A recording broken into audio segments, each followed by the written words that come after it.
This video is about demonstrating the knowledge of area of a parallelogram, triangle, trapezoid, rhombus, and kite. So we're going to split this into two videos. The first video is going to be parallelograms and triangles.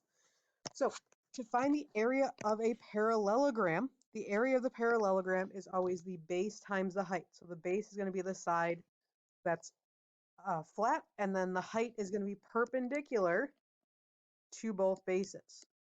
Now, you are used to seeing when we do area of base times height for a rectangle and a square. Remember that those are just special types of parallelogram. So remember when you are working with a parallelogram formula that this also applies to a rectangle and a square. When dealing with any type of parallelogram, the base and the height always have to be perpendicular. So let's do some examples. Number one, find the area of the parallelogram. So give an exact answer. So in number one, we already have the height is 11. We have the base is 15. So our area is going to equal 11 times 15, which is 165 centimeters squared. In number two, we know that the base is 38, and we only 38 because it's a solid line. So 12 does not count as part of the base. Instead, if I know my opposite sides are congruent, I can use 12 and 20 to find the height. So we have 20 squared equals h squared plus 12 squared. 400 equals h squared plus 144. So 256 equals h squared. H is 16. So now that we know our height is 16 and our base is 38, we have our area is equal to 38 times 16. So we get 608 meters squared. Remember that your unit should always be meters squared. In number three, the area of the parallelogram is 374 feet squared. If the base of the parallelogram is 17 feet squared, what is the height? So we know that area is equal to base times height. We have our area 374 is equal to 17, which is our base, times the height. We can divide both sides by 17. So we get our height is going to be 22 feet. And when we're looking for a dimension, we're not going to have a squared units. We're just going to have regular units.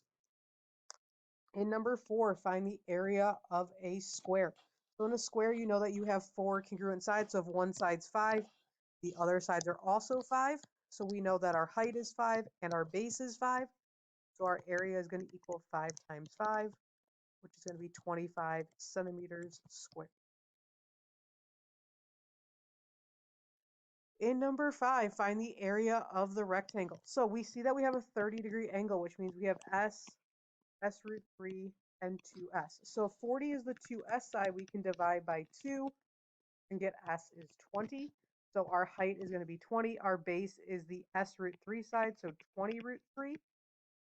So our area is equal to 20 root 3 times 20, which is going to be 400 root 3 meters squared. Remember, we want exact answers, so we're not going to have decimals. Our next shape then is the area of a triangle. Area of the triangle with base B and height h is 1/2 base times height. Remember, just like in a parallelogram, the height must be perpendicular to the base.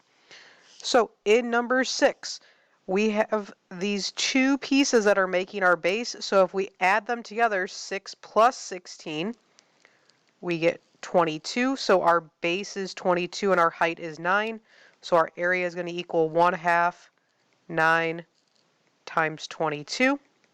So when we multiply those together, we get 99 feet squared for our area.